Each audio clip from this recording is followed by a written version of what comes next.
Today on Talk About That, we launch our inaugural video episode, which makes us even more self-conscious, if that's possible. John gets ready to go on a cruise and talks about the most embarrassing thing happening in Mount Juliet, Tennessee. Meanwhile, I rant about crypto and NFTs like an old man shouting at the clouds and try to ease my own mind about the coming robot takeover. Also, a conversation about forecasting and how our expectations and systems can make us feel safe or threatened. Today's episode is not sponsored by seat warmers. We're only called that because rear defroster was already taken. Let's do this. A very special episode. We are our first video episode, Johnny. Let's talk about that. This is what we look like, you guys. We apologize. Yeah, so if you're listening right now on your favorite podcast app, and you're like, wow, I've always wondered what they looked like. Well, there's like a cartoonic, representation of us right on the logo. Yeah. I mean, I think I look a lot like that guy. We've had to adjust it a couple of times because when it was originally drawn, my face was fatter, and then my face got thinner, and now I'm kind of in between. Those are fun conversations. I'm settling. I'm trying to settle on a face. How vain did you feel when you came to me? You were like, hey, listen, the logo needs to be adjusted. I've lost weight. My face is smaller. Look, I agreed. I was like, hey, yeah. On this week's Talk About Fat, Johnny's incredibly insecure. Yeah, I don't know. It's just that thing of, you want to look your best. I think about that a lot because I just did a taping on Monday at Zany's for a TV show. Mm. And Circle Network, right? Season 2 of Circle Network's Stand Up Nashville live from Zany's. So they asked me to come back and do another set, which is so cool, and I was so honored. But I started getting nervous, and because I've put on a little bit of weight, like 10 pounds or something. I'm like, geez. And because I was looking at the clip from the other one, I was like, man, I looked better in that clip. And then I was just like, nobody gives a crap. You know what I'm saying? Like nobody, like if you go to see a comedian, you don't care. You just don't, I don't want to be like distractingly unattractive. Right. But like being attractive as a comedian is not only not necessary, it's probably, it's not good. Yeah. You know what I'm saying? Like people want to get their comedy from ordinary people. But if we took your capacity of how good you could look. That's what I'm saying. You know what I'm saying? Like, I can't get out of my own head. Could you ever get to a place where it was like, oh no, this guy's too good looking for me to really No. accept There's comedy? my ceiling. It's like when you're recruiting like a basketball player and you go like, well, his ceiling is up there. Like I don't have a high ceiling. No, I don't have. But I have like a low floor. Like I know what I could be, and it's Jabba the Hutt. Yeah, So you don't want that. It's that same thing I told Laura the other day. Is like I'm at this place in life where I'm improving myself, but the margins are much smaller now. Yeah. It's like, okay, I don't really know what I'm doing. Most people are not going to be able to notice. Like I can gain and lose 15 pounds and people don't notice. Yeah. And it's not because I don't look different. Yeah. It's because they're not looking at me. You know what I'm saying? People like care. You know what they're looking at? They're looking at themselves. There you go, guys. They only care about how they... That's your episode. That is it. Because we were out. Yeah. Look at yourself in the mirror, folks at home. No, we do. But I get in my own head about it. But I was also like worried about my choices. So it's dumb because you worry about the things that you can control. And you think, well, all right, so I'll go on a crash diet 10 days before the taping or whatever. And then you go, well, that doesn't work. And then you go like, but really what you should be thinking about is what jokes am I going to tell? Right. What about what people really are there to do, which is laugh at you? But it is interesting. And I've thought about that forever because we were in a band together. And I remember when we went to do our record, the producer was like, he liked us a lot, Travis Wyrick. He was so great to us, and he liked our music. And then he started sending it out to people who were label executives as it was getting close to being finished. He was mastering the project. Yeah. And he was like, I've sent this to a couple of record labels. And he goes, they sent me back an email immediately and said, what am I looking at? That was literally what the email said. So it was like, hey, they sound great. What am I looking at? Yeah. And he was just like, he goes, that's a thing. And I go, okay, and so we did our whole thing. But you get in your own head. But I have found that like people love getting their music from attractive people, but they don't necessarily need to get their comedy from attractive people. Yeah. In fact, it's a little bit of a disadvantage. Right. To be really attractive because it's like, if you're going to talk about like your problems in your life, like a lot of comedy is focused on like, people assume you have no problems. People assume you have no problems, right. And so it's immediately you're in a hole you have to dig out of. Whereas when they look at me, they go, "That guy's got problems." Yeah, there's been several like writing meetings I go to, and they're big for me. Like, and I'm just the collaborator at the table often. So it's like the other people are the actual talent. Yeah. I'm hired to help them. And I'm in wrestling, they would call you enhancement talent.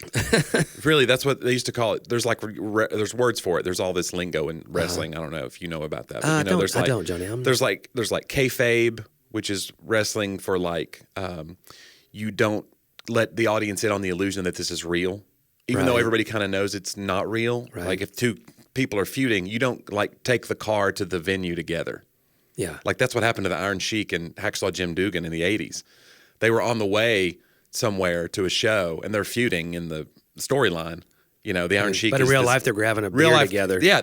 Well, what happened was they got pulled over, and there was cocaine in their car. Oh, they were grabbing a cocaine. They were grabbing together. cocaine together, and so then they get arrested, and I think one of them got fired. Or maybe both of them got fired and then later rehired, but they got fired not because of the cocaine, but because they broke kayfabe. But anyway, there's a thing called a jobber, which is you do what's called a squash match. So if you got like King Kong Bundy or Hulk Hogan or one of these big like monster guys they had, you would have these matches where they would just go in and beat this guy down for 4 minutes. You've seen him on TV where it's like, well, this guy's not got a chance. He's 150 pounds or whatever, and Hulk Hogan's just going to like do 8 body slams on him and pin him. Well, those used to be called like jobbers. You're doing a job for somebody. But what the WWE started calling them was enhancement talent. Because you're making the other guy, some people call them carpenters, because you're building the illusion that this guy's a monster who can't be beaten because you hit him with a chair and he just turned around and looked at you. Yeah. Well, that's enhancement talent. And that's what you are, John. All that to say is if you were a wrestler, you're enhancement talent. Well, and I don't know what the equivalent is to WW. Are we calling it's E it's now? E but now, F but it used to be F. Yeah. Yeah. But for the writing world, like I find myself, and sometimes I use it. Like I got this meeting coming up, or I have this interview. Now, interviews are difficult. Are different. It's difficult. It's super difficult to say. But when I was like, Good Morning America was coming up. Yeah. I was like, okay, I'm using this as motivation to lose 15 pounds. Yeah. Now, it probably doesn't matter at all. Right. And I am a co-author, but it really doesn't matter. Like I'm not. Yeah. I'm on the camera. I'm talking as myself, but no one really, like you said, don't want to be distractingly whatever. But this is not going to make that big of a difference. But if you know you're going to be on TV, it can help me advance though my own. Like, okay, well that's 15 pounds. I probably wasn't going to lose without this. Yeah. So I just use sometimes those things as motivation. Did you do it? I did. You did do it. I did. And I gained almost all of it back before we got home from New York. At the minute. You went that 8 pieces of New York pizza. I went out after that, and we ate everything in New York. Did you get New York pizza when you were there? I did. So I've talked to you about this before, but you know what? I found out why New York pizza is the best pizza. Did we talk about this? Because of the water. It's the water. So we must have talked about it. Yeah, it's the tap water they make the dough with. Yeah. The flavor of the tap water is kind of there's a sweetness to it, I guess.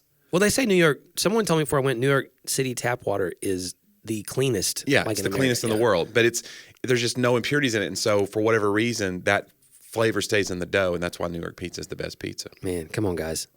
Isn't that just like our own pizza? Wait. Yeah, it's a I don't know, the weight thing. Like, so we're going on a cruise soon, Yeah, and so I'm trying to lose a little bit. but on the cruise, you're going to just let it all go. And that's the whole point. I was like, okay, this is less about how. But I guess if you show up fat, then you go to the cruise. I told Laura, this is really not about how I'm going to look on the cruise ship to Yeah. a bunch of strangers. Because at this point in life, guys, it really doesn't matter. No. So they're not looking at me anyway. And so it's fine. Yeah. And I'm happy and everything's fine. Nobody cares about. That's the thing is like we worry about it, but like people mostly think about themselves. Yeah.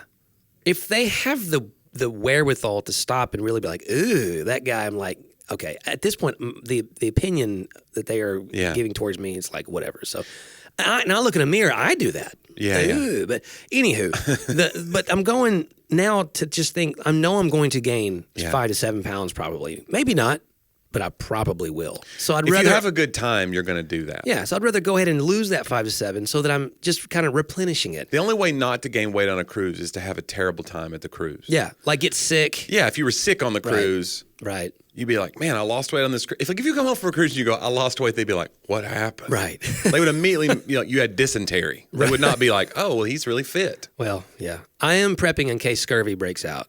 Lots of lines. Well, it could be COVID. that's the thing. These ships go out, and then one person gets it, and then everybody to their stateroom. Is that what's going to happen to you? So the ship. It's April, right? The ship It's coming up. Yes, the ship requires you to be vaccinated. Yeah. And unless you're under 12. But does that protect you against Omicron? That's the question. And then the kid has to, and you have to produce a negative test. Okay. 2 days before you leave that you do. Produce it. You just have to Is this your card? And you just hand it to them. Wonderful. You have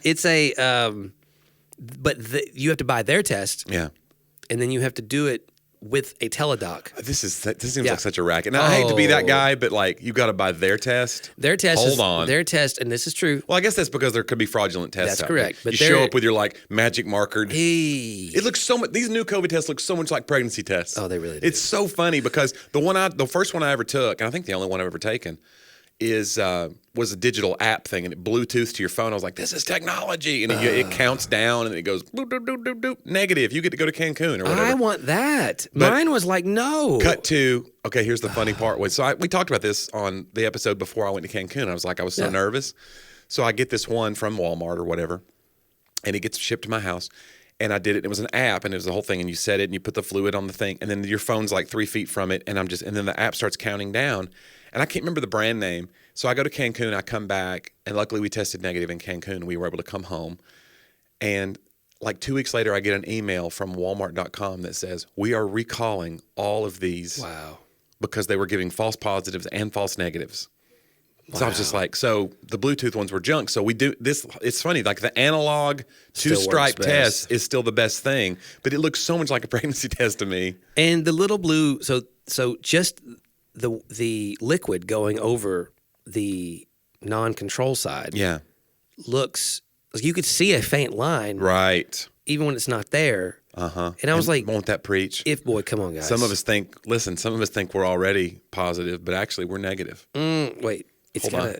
You think of yourself as a positive person, but no. The truth is, there's a faint blue line. Mm-hmm. Wait, a thin, faint. No, let's not go there. Yeah, we get into the politics of all this. That's true. Anyway, so it's I couldn't tell. I was like, can we not make this clear in 2022? And then but you got to buy their test, and you do it on site, and it's an instant test. Not on site. You go teledoc. Oh, okay. With their people beforehand. And I will say, I believe it's the same brand test that we've ordered. But it was about double what you would order if you didn't order it through Royal Caribbean. Not a sponsor. So probably won't be. But that's probably because they set it up with the teledoc. It's probably all that's included. You're paying extra for the services of their, This whole teledoc thing, I'm kind of glad that there's that's available as a thing now, because my wife does this sometimes too, and she gets like a sinus infection, and she'll just be like, hey, can you call me in a Z-Pack? But they still charge you a lot of money for this. Yeah. Well, it's kind of like ebooks. Like, ebooks cost as much as printed books, and I just sit around going, it's a file. You could just push copy paste 1,000 times. I know why they do it, because it would put the book industry out of business. Right. But I just go, at some point, shouldn't this be significantly less because it costs you so much less to make? Sorry, publishers. Yeah. I get it. You're hurting yourself by this I am opinion, a little bit here. That. But yeah, people. But it'd be like me saying, why are people paying for jokes? I'll tell them for free. I need attention. Why would you even come to a show?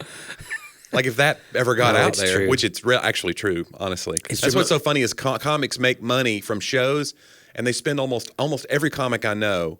There's like people who make a lot of money at comedy, but most comics, especially when you're starting out, you spend all your money getting to the next show to tell those same jokes, or trying to get on other festivals, or trying to you spend all your money, or your website, or buying T-shirts to sell at your show. Like you put it all back into the business because you want to keep doing it. Yeah. And then you hope, eventually you hope to make it self-sustaining, but honestly, it's just this cycle of I need more people to listen to me. Yeah. So, yeah.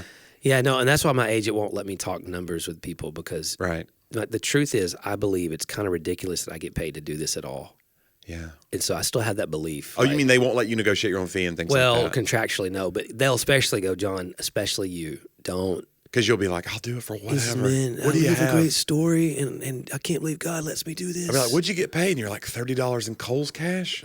I'm writing this guy's book. This McDonald's. It's exciting. He said there's like $8.99 left on this gift card. I looked it up. It was not that much. Yeah, I mean, it's just one of those things. I think you get to the place in life where they always say, what's the old adage? Things are worth what people are willing to pay for. Yeah. Right. That bugs me, but that is true. That's how it works. That's market. It's like the capitalism. NFT thing. You know anything about the NFTs that are happening? These non-fungible tokens. Oh yeah. Where it's like digital art on a blockchain somewhere. Mm-hmm. So you create like a scarcity of this whatever it is, and this is the only one of these in the world, or there's only 500, and then you sell them, but it's so strange because it's becoming like a pump and dump stock thing where like an influencer will go like, I bought this, and then the price will go way up, and then they'll dump it, and then it's worthless. So it's like it's such a weird casino. I can't imagine them taking off, but I know they will. Like I sound like an old person shouting at the clouds, even saying this. I know there are young people who'll be like, I have 5 NFTs and they're amazing. Or like crypto seems odd to me too. Yeah, because it can just tank. And then everybody just goes, yeah, but over the last 8 years, it's really doubled every 2 years or something. And you're like, yeah, but like if you put people that are putting all their money in crypto, like I don't even know. That would scare me so much. But I don't understand the stock market either. And I have a lot of stocks. Like I have mutual funds that are my retirement. Yeah. But I don't understand that either. So when it goes down, I'm like, I don't know. I guess I'm teetering on the edge of war with Russia. So that means that my retirement sucks now. Like that doesn't make any sense to me.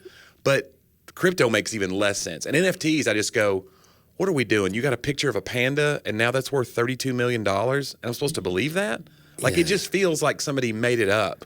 Right. And it's like a joke. They're like, let's see if we can get these guys to buy this panda. Well, the picture. purists, though, would say, yeah, but even the stuff you're trading already is no longer connected to an actual something of value as it is. There's no longer a gold standard. There's no longer silver standard. Well, that's what I mean. Like, for us to decide this green paper is pretty... Like, if you ever told aliens, like, this green paper is what we trade for goods and services, they'd be like, why? Yeah. And it's got the picture of this guy on it. Right. And... we liked him a lot at the time. Now we're like we don't know. He owned other people, and we're weird about it now. He made a lot more of these green things off of those people. Yeah, and we feel weird about it. But anyway, we trade these, and then we get food, and then they're like, I guess. But like, if you look at it objectively, it does not make a lot of sense. We've decided this, and then if we run out of it, we go, we'll just print more. Well, it's evolution, though. It at one time meant something. Yeah. It evolved into what it is today. Yeah. It was $1 worth of something. I found out that you can't tear Canadian money at all. You can't tear it. It's unterrible. It's almost like it's like a plasticky. Really? It is a funky. I think it used to be able to tear it. Like I remember when Canadian money was like paper, like our money. Yeah. Or like whatever. It's clothy. Yeah. It's not real paper. But anyway, now it's like almost plasticky, and it's got these little like lithograph images in it and all these security measures. Yeah. But it feels, it's very odd. Their money's, like it's easy to make fun of other countries' money, but our money's not, whatever. But it does look like children's birthday napkins. Yeah, it's very colorful. It's children's birthday. I was taking kids out because we have hired, by the way, new student ministry we directors. can announce now. I'm not going to say who they are yet. Is there going to be a press conference at the end of this? We're going to have line up, guys. That would be fun to have a press conference. That would be amazing. With the new youth pastor hire, and they have to answer questions. That'd be great. They have to have a statement they've prepared. A bunch of flashing cameras going off. And or they could do the thing like the guy that Brian Kelly when he got hired at LSU, and he's like trying to talk. My family, we are so happy. We love it. He went into like Foghorn Leghorn to try to like ingratiate himself to the Southern people, even though he's like from Cincinnati or something. Right. And he just coached at Notre Dame. It was so great. Right. Yeah. And so awkward. Yeah. We're going to win some games up in here. Tell you that right now. Some Creole shrimp right after. Yeah. But the other side's bad, though. Remember the guy that came, Donnie Tyndall, who coached for not a good moment in Tennessee basketball Donnie history. Tyndall, he cursed on the sidelines. More than any. Well, Kevin O'Neal is the record, right, for Vanderbilt. Oh, man. Remember him? Like I liked Kevin O'Neal. I think the curse words were like the standard. The other word, it was like he mixed in some ands and these in between the MFs.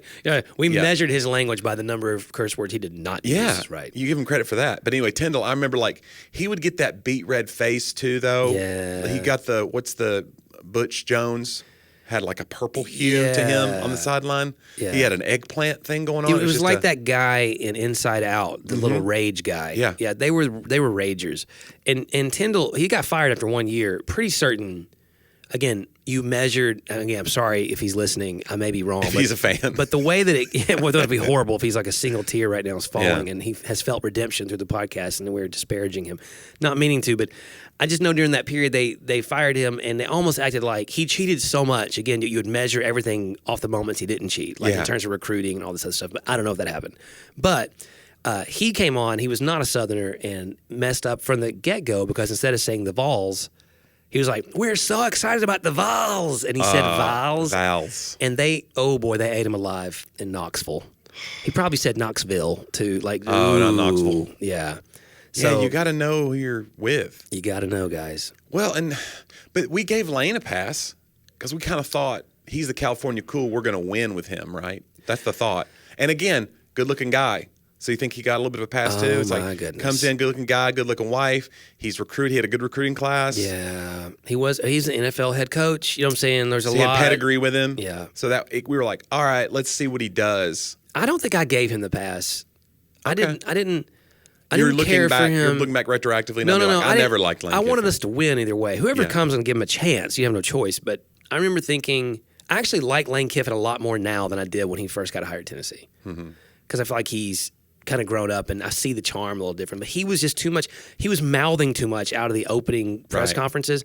We can't wait to sing Rocky Top all night after we beat Florida. I was like, oh man, why don't you give Florida locker room recordings? Don't poke the bear so they could kill us, and they did. They did. He had a decent. We almost beat Alabama. That's that right. year. They had a lineman blocked 2 field goals in order for us to lose that game. That's how close we were. But, and then took his helmet off with no penalty. Oh, well, of course. That was the whole thing. You don't call that Alabama, bro. But that would have been weird, too, to like stop the game after the block and then be like, now it's a 15-yard penalty, let's re-kick. Like, it would have been a huge controversy. That's what they would have done to us. Is that what you think? Absolutely. Do you think that the world's against the Vols? They're against the Vols. Speaking of, we did not talk about the fact. We won't talk long, listeners, about this. It's too late. We've already talked way too much viewers about the Vols. as well now. Viewers, we won't talk long about this.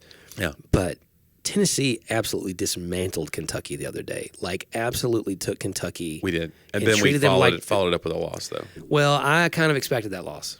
Oh, yeah? Yeah, Arkansas is really good. And at home, they're really, really good. But, and again, I'm not, you're just going to make fun of me.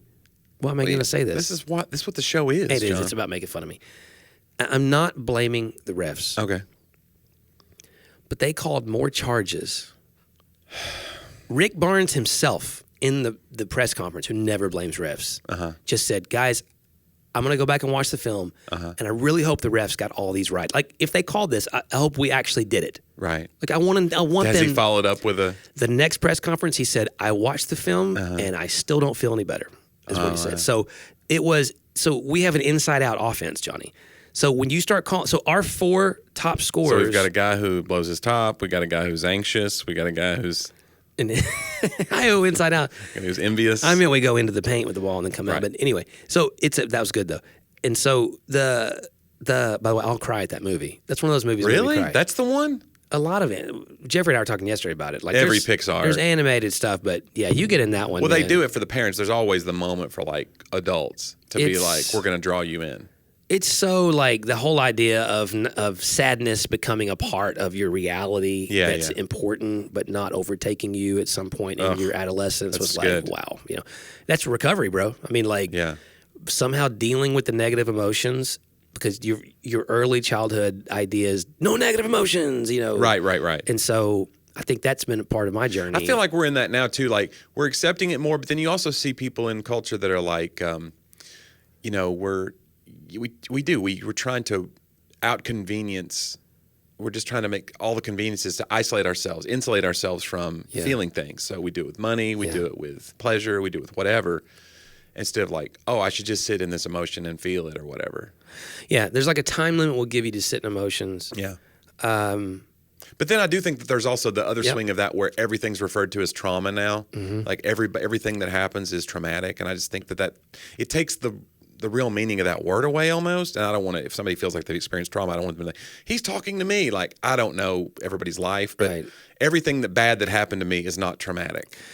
Well, and there's some sort of like weird, like the language like trauma or language like, because what one of the things we really try to do now in ministry, is do no harm in a way. That's the Hippocratic Oath, John. No, I'm aware. And applying that to, like, man, we can do a lot of harm with how we react right now to the way someone's expressing what it is they've experienced. We can be, I think in my early years, especially as a teacher, I'd be quicker to be dismissive of like, hey, dude, tough up. You can do this. It's just a math problem, kind of thing. And I think there's some of that's good.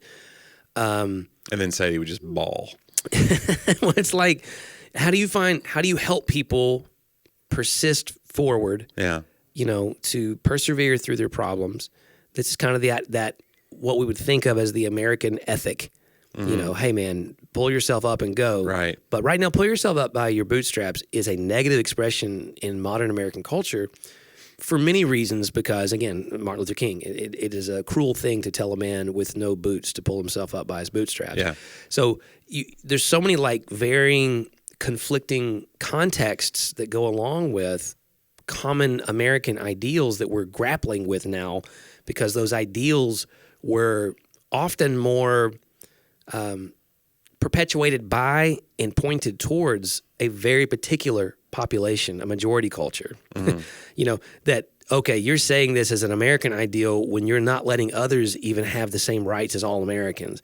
So if you're into the sort of racial side of things, civil rights side, yeah, I mean, that's why we have to deal with the equalization of that to go, oh, wow, we're saying my grandfather believed that, while my black brother's grandfather may have believed that as well, but had, a third of the upward mobility and opportunity in this country. Couldn't even eat in the same restaurants, et cetera, yeah. And so, dealing with that downstream, the legacy of that history. And then when you kind of come into, I think, mental health language, and as it relates to ministry, it's very complex, because something like we'll say with Sadie is like, hey, so everybody gets anxious at some point. Feeling anxious is an emotion in life. Feeling anxious is not the same thing as having clinical anxiety. Yeah. Even though there's the same words. Right, or sad versus clinical depression. Right. Same thing. And we even use anxious instead of anxiety. We could say, are you feeling some anxiety? But it's now a term that we are trying to be careful and sensitive with all of us. Yeah. And to go, okay, so it's okay to feel anxious. To feel anxious is to feel human. Where it crosses in, man, let's talk to doctors, therapists. Let's figure out that. But also, don't think every time you feel anxious that suddenly you need to give yourself the label of anxiety, because that also is an overcorrection. So we're trying to let you feel. We're trying to let you articulate what you feel. Let's not overcorrect and suddenly have you diagnose yourself, basically, and you begin acting as if, oh, man, I think that's good for all of us. Like, and I don't know where that line is. That's why we need professionals. We need to, talk those things out. Same thing with depression. Hey, everybody feels depressed at some point in time. I would like to point out that we are not professionals. We are not professionals. That's, not even close. But professionals get paid. Everyone feels depressed at some point in time. Doesn't mean it's not the same thing as clinical depression.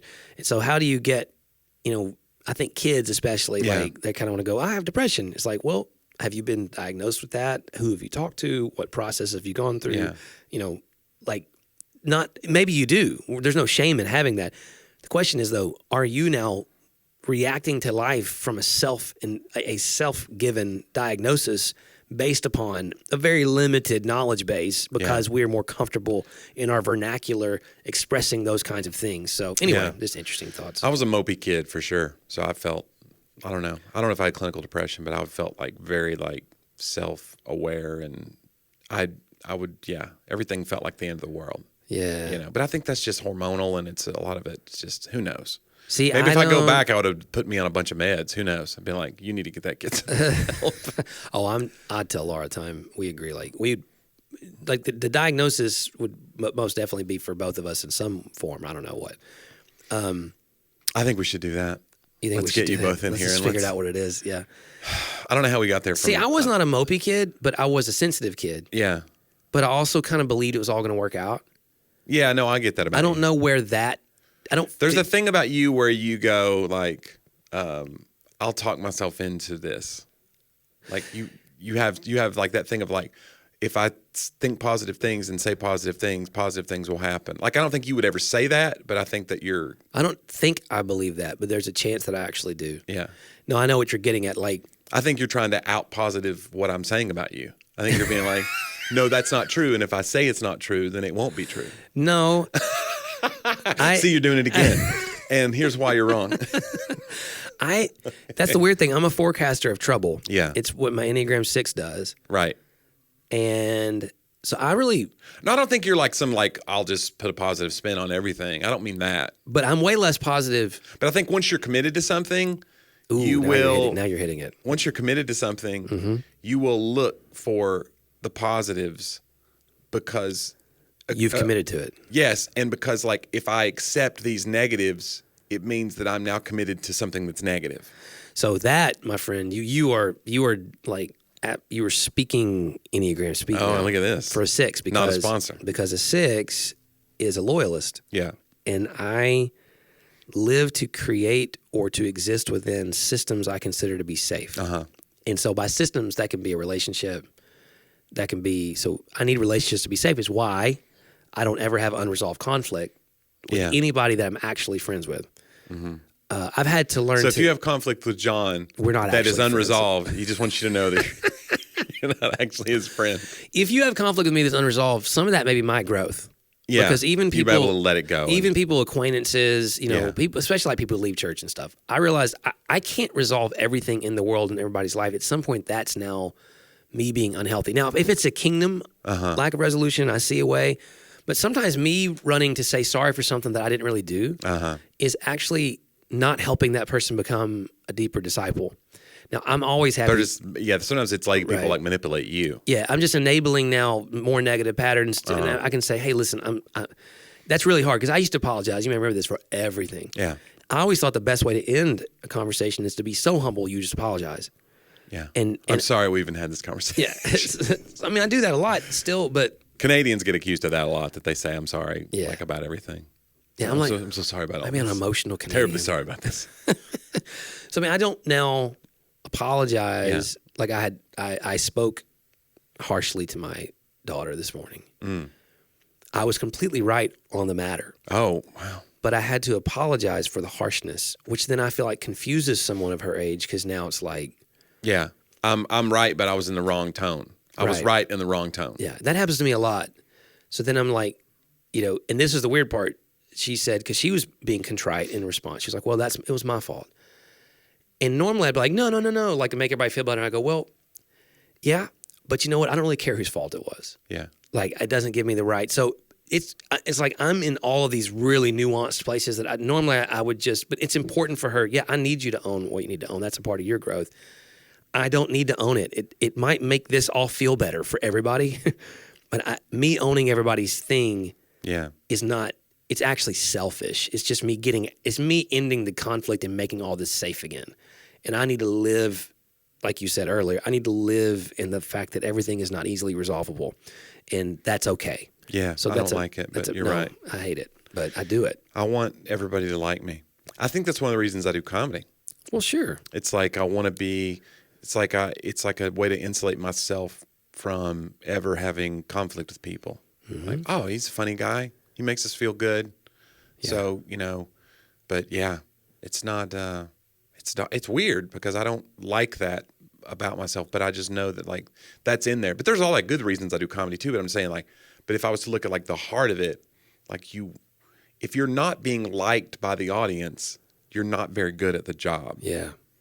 But then when you translate that to everything else, you're like, yeah, do you just walk around trying to be liked by everybody? And you're like, kind of I do, yeah. As it turns out. I think pastoring and comedy have a lot of similarities in that respect. Yeah. It's easy. Look, if you want to grow a church faster, just be the guy that you never have conflict with people. Right, and tell people what they want to hear and blah, blah, blah. And that's not all watering down the gospel. I'm really not going like super judgy of everyone else out there. I mean, I maybe just suck at growing churches. Like I'm aware of that. But I recognize that the easier way, especially in the sermon, would be to only encourage. So, I mean, Scripture says to rebuke and exhort and correct. Exhort can mean encourage. It can also mean teach. But rebuke, correct, exhort, encourage at all times, like it's saying to do all these things. Yeah. With this long suffering, with this patience for people. And it'd be so much easier to do one of them. It would. And some people do the other. They only warn and rebuke. Oh, you can make a total. Well, and again, if you were, and they think they're doing the real thing, right? Oh, look, I'm so sick of being that these people got itching ears, and I'm going to be the one that tells them the hard truth. Right? They never encourage. Yeah. If you want to go, if you're going to really nerd out on that, it's actually the polar opposite extremes of the left and the right in terms of politically. One, a far right fascist viewpoint, right, which if you took into the church matter is I only yell at people. It means you keep people scared. You also make them mad at a common enemy. And that's often what that preaching does. And there's a guy, again, very famous. There's always somebody to blame for. Right. Yeah. Yeah. And there's always, we had a guy in Mount Juliet recently. It's all over, so I'm not afraid to say it. A guy who literally has spent 2 services talking about witches in his church. And then now he's calling them by name. People that he's accusing of being witches. He's saying their names now? Yeah. Wow. I heard he said, I did not see it. We have our producer today. He said, okay. I'm getting a yes that he actually came the net because he wigged and he spent just the clips I said, it was like a lot of screaming, get out of here. It's a literal, witch. it's a literal witch hunt. It is a literal witch hunt. And we know their first names. I can't believe this is 2022. We know their address. And if you keep coming back next week, I'm going to say your name. Apparently next week he said their name. Yeah. So it's like, okay, now that's an extremist, like, I don't know what's happening. Like, I don't know what gospel's being preached. I'm not for witchery. I'm not endorsing it or witchcraft. I'm just saying, like, I do like the song "Witchy Woman." It's that good. one. Ooh. Witchy Woman. Yeah. She's got moves. She's in her got the eyes. moon in her eyes. I don't know. It was. I think she's got the moon in her eyes. Oh man, I thought she had some sort of condition where she had and moves. We know in that her when the moon eyes. hits your eye, like a big piece of pie. It's a big pizza pie. Either way, I like both. If it's a piece of pie or a pizza pie. I guess a pizza pie is a piece of pie. Right. The reason they call a pizza pie is because it looks like a pie. Can I get a piece of that pizza pie? Can you put it in here? Because that's amore. Have you ever had a hot pizza hit you in the eye? Because it doesn't feel like amore. It doesn't feel like. It feels like it hurts. Yeah. Like, I don't know. I've had some food fights and I have some trauma. Anyway, so then you have the other side, right, which is the we should all have like this equal sense of complete encouragement with no challenge. Right. Like, I know people that go, my week is so hard. When I come to church, I just want someone to tell me it's all going to be okay. Yeah. And we certainly lean way. I just need to get some fuel in the tank so I can just get down the road. Yeah, I don't need anybody telling me. I'm already exhausted. I already please. know all the stuff I need to change in life. I just need, and there's validity to that. Like, I think when people leave our church, if the mission's accomplished, they feel uplifted. But I don't want them. You mean like leave? Like, when people have left our church. People have left our church. I think they feel really. Yeah, they're like, we're finally out of accomplished. here. Yeah, so uplifted that we finally left. When people, and I think this is another it's about the philosophy of church. Yeah. We're only talking about a Sunday morning right now and a pastor's 30 to 45-minute sermon. Yeah. We're really not talking about what church is. So if what church is 7 days a week, I confessed that I yelled at my daughter to my community this morning. Mm-hmm. Like, guys, pray for me. I messed this up. And I'm in tension here that I needed to say what I said. Now you're saying it on a podcast. Oh, jeez. I would have said, yeah, I'm sorry, everybody. And I love my kid and I want to do right by her. So I'm going to repent every time. That's what I commit to as the ways of God. And hopefully that will make an impact on her and not just, I don't know. Maybe not. That's up to Jesus. But I just think that you get those two polar extremes of what we want. And the bottom line, there's supposed to be a balance. There's a balance of, hey, there are things in here that make me, if the gospel never makes you uncomfortable, you never feel like, oh, I should change the way I think, the way I speak. Like, I should be growing in this I should be looking more like the way that Jesus spoke and the way he treated people. I should have, my judgmentalism. Like, it's constantly addressing those parts of me that are broken and fallen, that he's redeeming. The way he redeems it is through those things. So if I don't ever have access to those things, I can't ever say it. I can't ever acknowledge it. I only need encouragement. What am I being encouraged for exactly, Johnny? I don't know. I wish you would stop cursing so much on the sidelines. I'm like the Donnie Tyndall. You are the Donnie Tyndall of ministry. Of ministry, I am. Do you think you know Rick Barnes pretty well now? You've had some interactions with him. Do you think he's a? Have you seen him? I've not seen him. I'm not seen him. Any 50-cent words on the sidelines? Seen him cuss on the Do you sidelines. watch him? Do you kind of? I'll watch. Keep an eye out. I'll watch. We won last night, by the way. Does he go? Golly, darn guys! It! Gosh darn it, boys! Gee whiz. Get your heads out of your keisters. Oh, wow. Keister. That's a good one. You like that? we don't use keister enough anymore. I think it would be as jarring to say keister as what we would say now. Right. Some kids like, what does that? Yeah. Yeah. This guy's. Call me a pain in the keister. Oh, my goodness. Get out of here. I think language is funny in that respect. Speaking of, by the way, language, there is something else I want to just sort of rant against for a second. Mm-hmm. Okay? And I know this is an entitled way of seeing the world. And I understand it means I put way too much confidence into technology. Okay.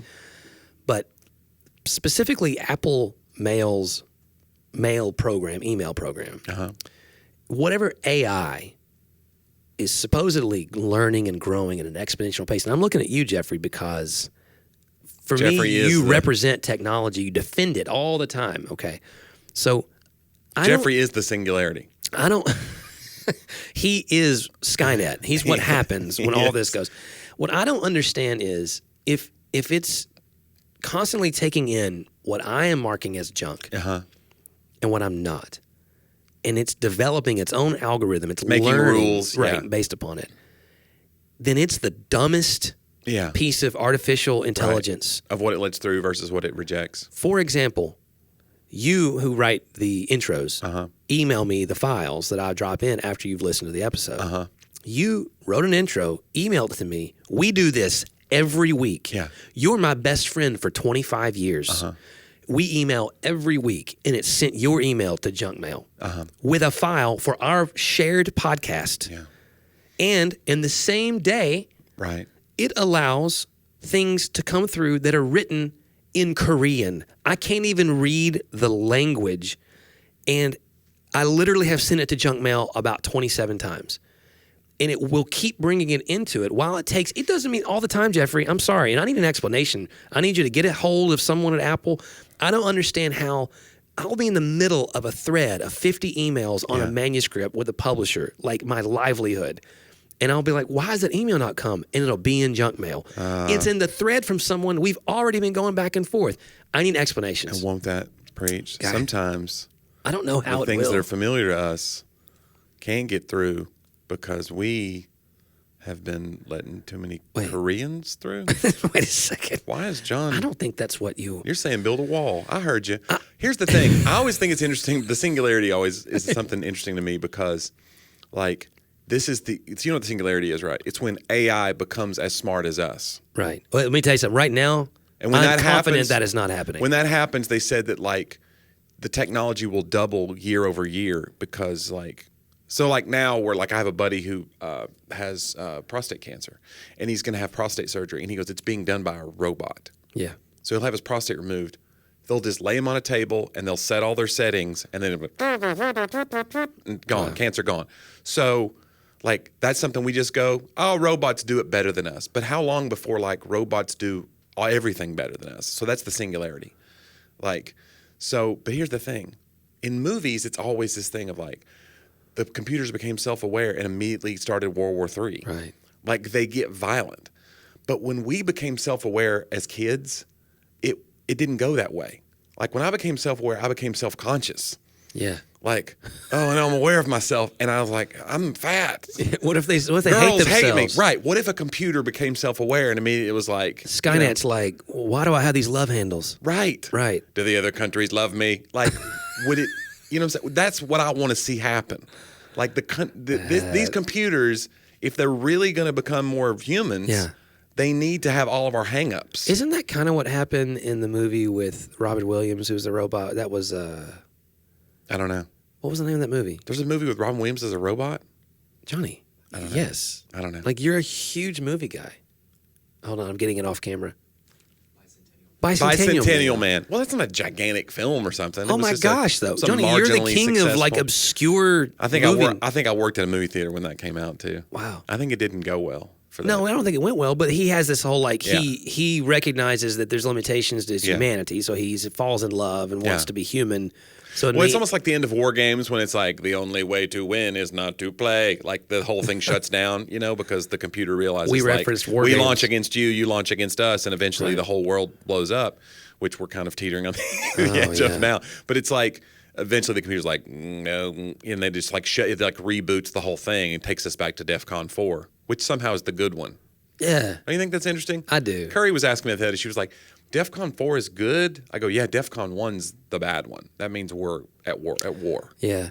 It's kind of like those whole, like, if you strongly disagree, put 1 instead of 5. Right. You're like, wait a second, I don't. There was a comedian talking about that, about how, like, he gets confused in the bookstore because it's like fiction is not true and nonfiction is not true. He goes, they should flip those. Like, nonfiction should be the fake one. Right. And fiction should be the real one. Like, you're going, no, it's nonfiction. It's not true. It's funny. It's true. That's funny. Well, how do you think our inaugural video podcast went? I felt more comfortable as we went along. The lights are new for us. It's a lot. This is a lot of light. Yeah. But I get it because you want to see every undulation of the bags under my eyes. Yeah. I want to know if so one thing when this comes out on YouTube, one thing it would really be helpful to us would be, even if you're not going to, all the time watch the video podcast, if you're one of our subscribers already, go to YouTube and subscribe there. Click subscribe. Channel. Yeah. Leave a comment. That helps too. Yep. A lot of this is about us reaching more listeners and more people. And leave a nice comment. That helps us not have our feelings hurt. Yeah, just because we're very sensitive, as you found out. Mm-hmm. We're like the robots that became self-aware in the way that Johnny said, like, I'm not okay with myself. And, yeah. So I'm shocked, by the way, you didn't know Bicentennial Man. Like, that really, the disappointment level. Well, when you said it, I was like, oh, yeah, I remember that. But I didn't see it. Yeah. It wasn't one that I was like, I got to go see Robin Williams as a robot. I can't believe you didn't see that. It was actually really kind of, it tugged at the old heartstrings, kind of like. When you watch movies now and you go, like, as an adult, you go, this is not. Like, it felt cool when you were watching it as, like, a 20-year-old, like Mrs. Doubtfire. Yeah. Like, now that you have a family. Yeah. Does Mrs. Doubtfire not strike you differently? You're like, okay, so he's clearly the out-of-control parent. Like, he's bringing ponies to parties and wrecking the house, and she's like, I'm done. You're crazy. So she kicks him out of the house. They get divorced or they're separated. Yeah. He sneaks back into the relationship by dressing up as an old English woman and deceives the kids and the whole family. Talk about trauma. Yeah. When they find out. And then somehow after it all is done, she's like, you know what? You went out on a limb here for these kids, and I'm going to give you visitation. Like, we're not going to stay together. Right. This was still crazy. But you know what? You showed me something here. And like, they remain friends. Like, that is his behavior was infuriating. But they played upon the aloof side too, that he wasn't dependable. And he wanted to be so dependable that no matter what, he'd be in their lives. That's the angle, Johnny. That's the angle. And listener, we want to be dependable for you, even if it means putting on a wig and falsies. That's right. We'll do it. And whatever we have to do, because we're on camera now. There's no telling what we might do. If I keep eating, we might not need the falsies. I can get it back up to a B cup. I can do it. Oh my goodness! Listen, if you want to be disturbed through your childhood, watch the movies that made us, and watch the one on Ghostbusters. Oh yeah, I've watched it. Where you find out that Dan Aykroyd, his family actually was like deep into the occult and deep into like seances and calling up all these people. He believes in that stuff. Yeah, and so like he wrote all that in there. It wasn't just like this. Oh, this will be so. So that particular was like, oh wow, we watched that. They're ghost hunters. They're weird people. So that it was kind of real to him, and it became a comedy. So, anywho, but hey, you know what, listener, this is a real show. Yeah. It really is. What's happening here? I mean, this is not scripted. If you're listening on audio, all of our podcast episodes are archived at talkaboutthatpodcast.com. Yep. But check us out on YouTube as well, and subscribe. And we're trying to grow that channel. So this is the inaugural voyage. Could it be the Titanic? We don't know.